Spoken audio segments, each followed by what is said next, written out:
오늘은 주님이 주목하는 교회라는 제목을 가지고 함께 같이 말씀을 나누겠습니다. 우리가 말씀을 나누기 전에 우리 함께 다시 한번 인사하겠습니다. 오늘도 이 아침에 우리 주님으로부터 오는 은혜와 평강이 이 말씀으로 여러분과 함께 하시기를 바랍니다. 아멘. 아멘. 자, 이제 모두 앞에 선포하겠습니다. 성경은 하나님의 말씀입니다. 오늘도 하나님께서 주님의 말씀의 종을 통해 이 성경의 진리를 나에게 선포하실 것입니다. 아멘. 여러분, 하나님의 영이 이렇게 꽉 차면 어떤 일이 벌어졌냐면 막 기적이 일어나고 갑자기 왜구가 터지고 병든 사람이 고쳐지고 죽은 사람이 살아나고, 이러한 기적을 우리가 바라는 게 성령 임재의 목적이 아닙니다. 성령이 임재하시면 우리가 함께 같이 지금 밝게 인사하듯 서로에게 인사하고 안부를 묻고 서로를 위하여 주목하고 사랑을 나누는 것이 진짜 성령의 역사, 그게 가치예요. 막 어떤 신비한 역사를 쫓아다니는 것은 자칫하면 종교적 망상에 빠질 수가 있습니다.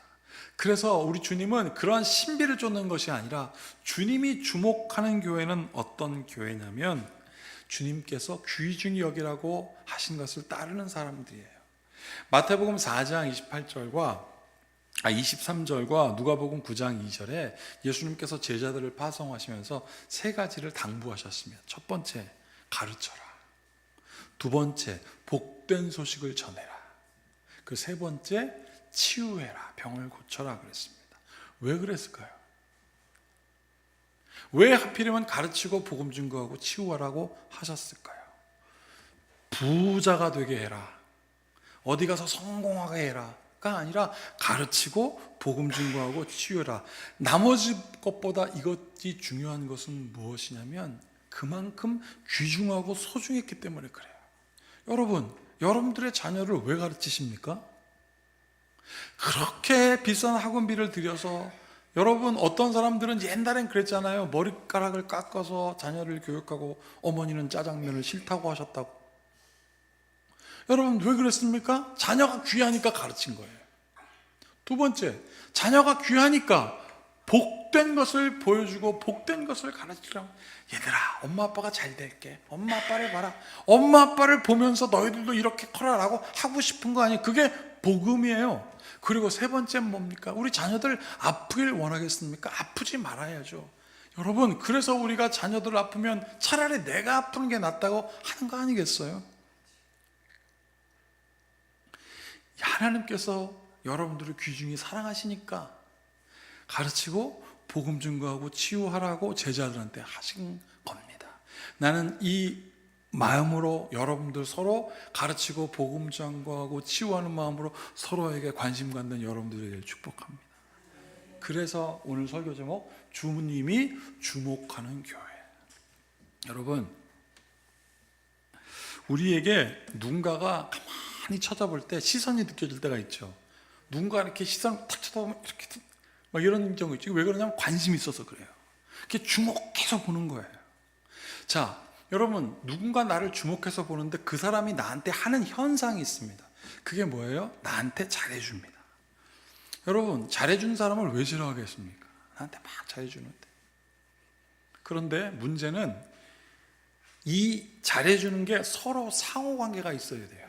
내가 무엇이 필요한지 저 사람이 알고 저 사람이 나의 필요를 채워주면서 너무나 고마워요. 상호 관계가 있으면 그 잘해주는 사람이 좋아집니다. 그런데 나조차고 저 사람에게 막 나 좋은 대로 하면 그건 스토커예요. 성령이 오시면 교회에 사람들이 모였고 거기서 예수님의 은혜를 나눴고 같이 있고 서로 막 물건을 통용하고 막 그랬습니다. 이게 뭐예요? 서로 막 잘해주니까 거기 있길 좋아했던 것입니다. 여러분, 한마디로 얘기하면 잘해주는 사람은 누굽니까? 당신을 위하는 사람이, 도와주는 사람. 여러분, 우리가 인도주의라는 말을 하죠. 인도주의라는 말은 이런 뜻입니다. 인도주의, 사람인 이치 혹은 도, 그 다음에 이치가 통할 도, 그 다음에 주인주, 옳다, 옳을 의라는 말입니다. 이게 인도주의예요. 이 말을 풀면 이렇게 됩니다. 옳은 것을 중심에 두고 살아가는 사람. 오르르이가 맨 끝에 있고 가운데 주인주가 있죠. 오른 게 마음에 딱 중심이 있는 거예요. 그리고 이 사람들은 어떻게 돼요? 오름이 딱 중심에 있으니까 이치에 맞는 행동을 한다는 거예요. 자, 이것을 한마디로 뭐라고 하겠습니까? 제가 딱 4년 전에 일기를 딱 폈는데 거기에 이렇게 써 있더라고요. 옳은 것이란 무엇일까? 일기가 굉장히 수준 있지 않아요? 옳은 것이란 무엇일까? 그래 놓고 거기다가 참 잘했어요 이렇게 써놨더라고요. 이게 뭐지? 그리고 밑에 일기를 쭉 봤더니 아이고 그날 이런 일이 있었더라고요.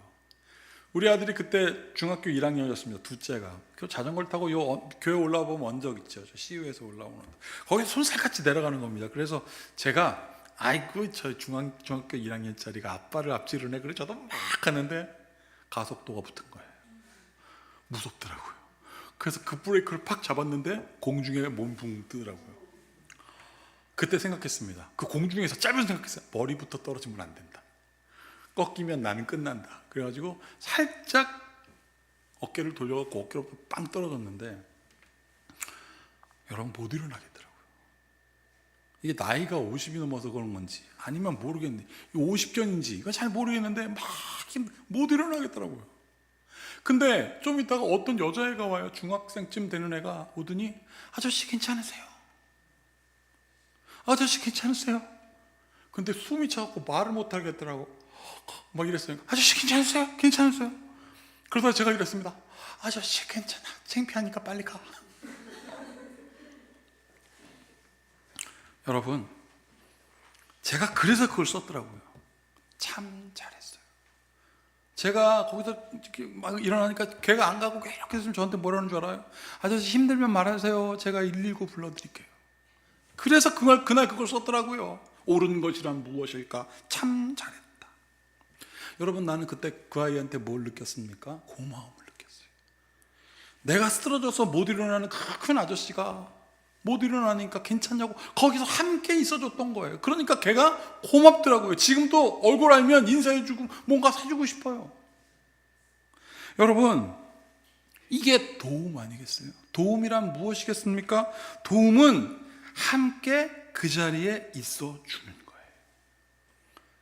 그래서 예수님께서 우리와 함께 하셨는데 오늘 읽었던 시편 교독에 그 말이 있었습니다. 보세요.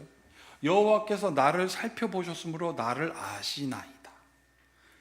주께서 내가 앉고 일어섬을 아시고 멀리서도 나의 생각을 아시오며 나의 모든 길과 내가 눕는 것을 살펴보셨으므로 나의 모든 행위를 익히 아시오니 아시오니 계속 아신다고 3번 말씀하십니다. 그리고 4절은 뭐라고 되어 있습니까? 여호와여 내 혀의 말을 알지 못하시는 것이 하나도 없으시다. 이게 무슨 뜻이에요? 하나님께 내가 고백한 모든 것들은 하나님께서 다 아신다는 거예요. 들어먹지 못하는 게 없다라고 여기 기록해놨습니다. 자, 제가 그래서 아시네 마지막에 다 아시네. 저게 아신다는 말은 똑같은 말이 아닌 것 같은 거예요. 왜냐하면 성경은 원어를 찾아보면 의미가 다르거든요. 그래서 히브리어 찾아봤습니다. 그랬더니 첫 번째 아시는 것은 살펴보셔서 안 돼요. 저 살펴보신다는 말을 탁 찾아보니까 영어로는 searching이에요. 여러분 무대에 딱 쓰면 searchlight라고 가운데 쫙 비치는 거 있죠. 그냥 하나님이 여러분들을 쫙 비춰서 그냥 주목하시는 거예요. 그러니 다 알아요. 어디가 있는지. 그래서 첫 번째 안다는 거 하나님이 아신다는 거예요. 너가 어디에 있든지 무엇을 하든지 어떤 옷을 입었는지 어떤 행동을 하는지 하나님이 다 아신다는 게 1절에 아시나요. 두 번째 아시는 건 무엇이냐면 나의 앉고 일어섬을 아시고 여기서 멀리서도 나의 생각을 밝히 하시오며 내가 죄를 졌어요. 흉악무도해졌어요. 얼굴이 변하거든요. 그러다가 죄가 들켜서 막 도망쳐요. 아버지께 갈까 말까 완전 얼굴이 변했어요. 그래서 아버지가 나를 알아보실까라고 했는데 저 일어섬을 아시고가 알아보시고라는 뜻이더라고요. 내가 무슨 죄를 졌든 내가 어떤 일을 하든 흉악하게 변했든 안 했든 하나님의 아들이기 때문에 사람들은 변했다고 해서 다 외면하고 그 사람을 멀리해도 하나님은 알아보시고 그래서 밝히 하시오며 너 걱정하지 마. 내가 네 생각 다 알아. 내가 알아보잖아. 근데 어떻게 해요? 멀리서도. 그 다음에 3절 보면 나의 모든 길과 내 눕는 것을 살펴보셨으므로 다 살펴보셨으므로 모든 행위를 익히 하시오니, 여기서 익히 하시오니라는 걸 찾아보니까 미를 까부르듯이라고 되어 있더라고요. 그러니까 우리를 위에서 보고 앞에서 보고 옆에서 보고 뒤에서 보고 밑에서 보고, 그래도 말하니까 거꾸로 더 치고 밀가부르듯이 돼서 우리를 다 하신답니다. 그러니 4절이 이해되는 거 아니에요? 그렇게 우리를 아시는 하나님께서 우리가 무슨 말을 한들 하나님이 우리의 말을 못 알아듣으실까? 그렇게 하나님께서 우리를 살펴보신다는 것은 뭐예요? 우리와 함께 하신다는 뜻입니다. 이것을 느끼고 경험하는 여러분들에게 축복합니다. 저는 종종 마음이 답답하고 기도가 안 될 때는 글을 써요. 하나님, 왜? 말로 못 하겠는 거예요. 이 컴퓨터로 치다가도 좀 그래요. 이게 뭔가 감정이 없는 것 같고, 그래서 글을 써요. 꼭꼭 눌러뒀습니다. 그럼 쓰다 보면 편지를 쓰는 것 같은 거예요. 언젠가는 설교 말씀을 준비하고 있는데 저희 아내가 묻는 거예요. 내일 학생들을 가르쳐야 되는데, 여보, 하나님께서 우리 사람에게 어떻게 말씀하시지? 라고 딱 질문을 하는 거죠. 제가 설교 준비를 막 하고 있는데, 그러니까 설교 준비하다가 그 말이 들려서 모르겠는지 제가 신학적으로 대답을 했습니다. 하나님의 계시는 직접 계시가 있고 간접 계시가 있는데, 그랬더니 이렇게 보더니 그걸 애들이 알아듣겠냐? 이러더라고요. 그러다가 가만히 있다가 그래, 애들이 알아들어야지. 그러다가 벌떡 일어났어요. 그래, 아내한테 딱 갔어요. 하나님이 우리에게 어떻게 말씀하시겠어? 얘들아, 너희들은 어떻게, 엄마가 너희들한테 어떻게 말하니? 때로는 전화로 말하기도 하고, 때로는 직접 말하고, 그게 직접 말씀하시는 거예요. 꿈에 나타나기도 하고. 두 번째, 문자 메시지 보내잖아. 글로 남기기도 해. 그게 성경이야. 그리고 세 번째, 누군가한테 시켜. 야, 밥 먹으라고 해. 하나님이 그래서 예언자를 통해서 말씀하셔. 마지막은 무엇이 있냐면 경험자를 통하여 말씀하셔. 하나님을 의지했더니 하나님이 이러한 경험을 주시더라. 그걸 간증이라고 하는 거 아니에요? 그렇게 해서 말씀하셔. 그랬더니 우리 집사람이 됐어? 그러더라고요. 알았다 이거죠. 여러분, 우리 하나님께서 우리를 어떻게 살펴보시냐면 시편 이렇게 기록했습니다. 다 같이 읽어볼게요. 주께서 나의 앞뒤를 둘러싸시고 내게 안수하셨나이다. 둘러싸시고 날 안수하셨다는 거는 우리를 좌우로 사방으로 다 보호하시고 위에서 이렇게 주목하시면서 안수하셨다는 것은 구별했다는 뜻이거든요. 그렇게 하나님께서 우리와 함께 하신다는 거예요. 여러분, 그래서 기독교 윤리를 사람들이 뭐라고 말을 하냐면, 기독교 윤리는 어려운 현학적인 말이 아닙니다.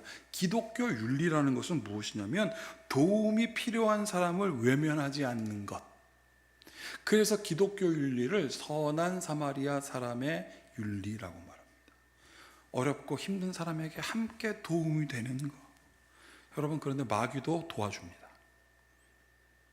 하나님은 우리를 도울 때 조건을 두지 않으시지만 마귀도 우리를 흉내내서 도와줘요. 대신 이렇게 얘기합니다. 앞으로 내 말 잘 들으면 도와주고 말 안 들으면 다 뺏어버릴 거야. 여러분, 하나님은 우리를 도와주실 때 거저 주십니다. 그래서 그것을 알고 행하게 하십니다. 예수님께서 그래서 제자들을 파송하실 때, 야, 너희들 걱정하지 마. 내가 너희들한테 조건 준 적 있어? 여기 보세요. 가면서 전하며 말하되 천국이 가까이 왔다 하고, 복음 아니에요? 병든 자를 고치며 죽은 자를 살리며 나방한 자를 고쳐주는 거 아니에요? 귀하니까 귀신을 쫓아내며. 이건 뭐예요? 하나님의 백성들이 귀신에 사로잡히지 않게 하려고. 그 다음에 중요한 얘기가, 너희가 거저 받았으니 거저 주라. 거저 받았으니 값을 치르지 말고 너희들에게 주라. 그러면 주면 줄수록 거저 주신 하나님께서 가만히 있으시겠냐고, 채워 주시는 것이죠. 이게 바로 성령에 충만했던 교회의 역사였습니다. 그러니 9절 10절 걱정하지 마라. 너희 전대에 금이나 은이나 동을 가지지 말고. 10절 같이 읽어볼게요. 여행을 위하여 배낭이나 두벌 옷이나 신이나 지팡이를 가지지 말라. 이는 일꾼이 자기의 먹을 것을 받는 것이 마땅합니다. 하나님의 일꾼 하나님께서 책임주시니까 계산하지 마.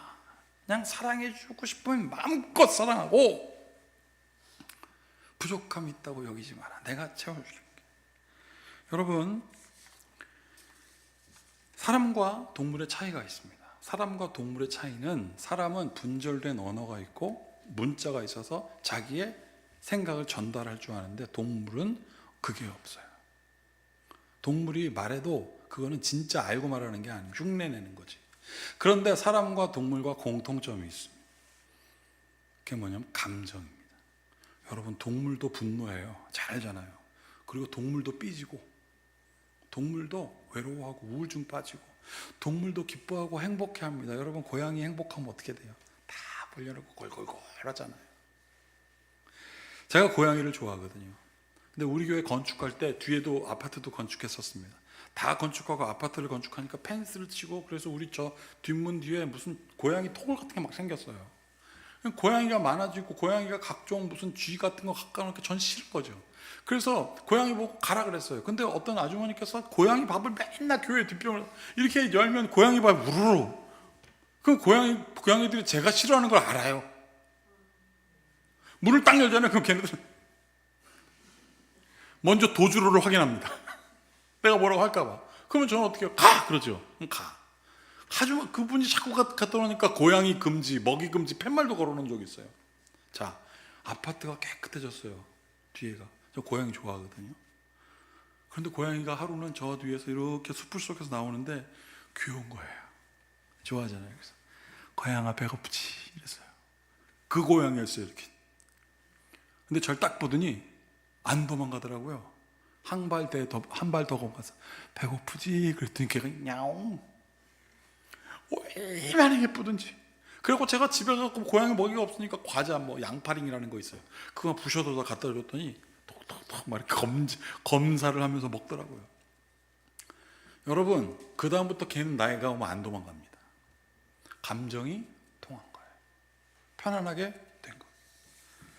여러분, 하나님의 마음은 무엇일까요?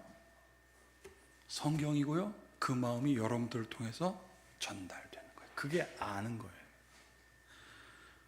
주님이 주목하는 교회는 마음이 나누어지는 교회예요. 관심을 갖고 인사하고 괜찮냐고 묻고. 여러분, 엘리야라고 하는 유명한 선지자가 있습니다. 그 엘리야가 북이스라엘과 남유다로 갈라졌을 때 북이스라엘은 아주 그 우상 숭배로 극을 치던 때예요. 가장 극을 치던 때가 아합이라는 왕이 다스리던 때였습니다.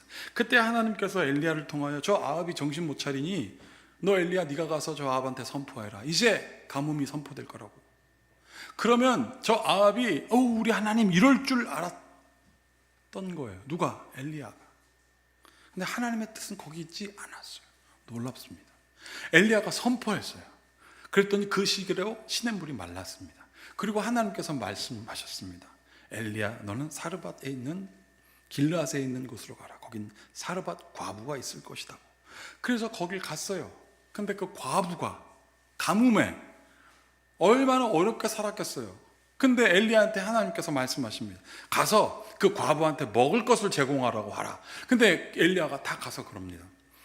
먹을 것을 나와 너의 처자들을 위해서 제공하라. 그랬더니 그 여인이 화를 냅니다. 지금 밀가루통에 밀가루 한 줌, 그리고 저 기름통에 요만큼 기름이 있는데 그거를 달라고 하느냐? 차라리 이거 우리 아들하고 다 먹고 확 여기서 죽어버리라니까 라고 했어요.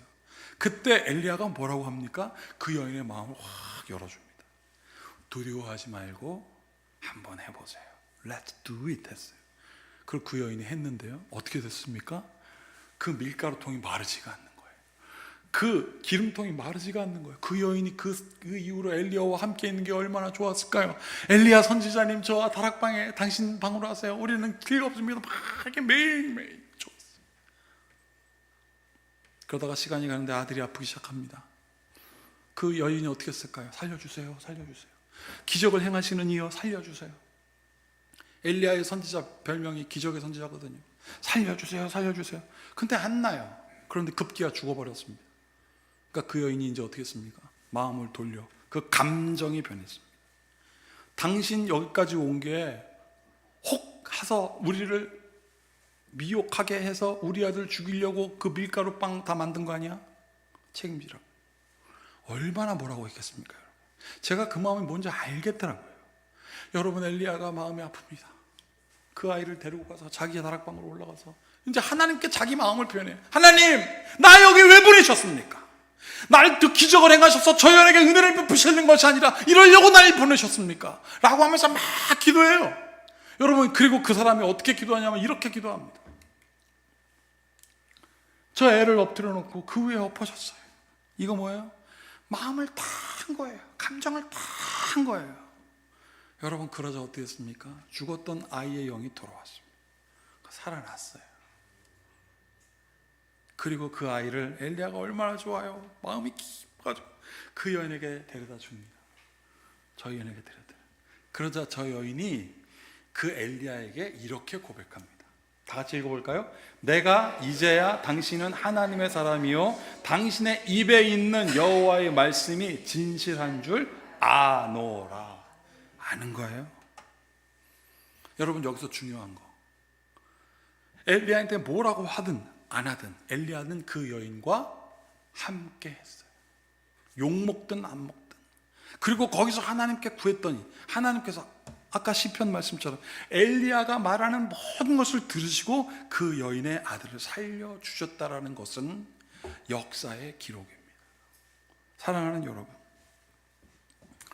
그래서 우리가 하나님의 말씀을 손목에 새고 이간에 새기고 물손줄에 새기는 거 아니겠어요? 왜요? 이 말씀이 진실한 줄 아니까. 이게 성령의 역사입니다.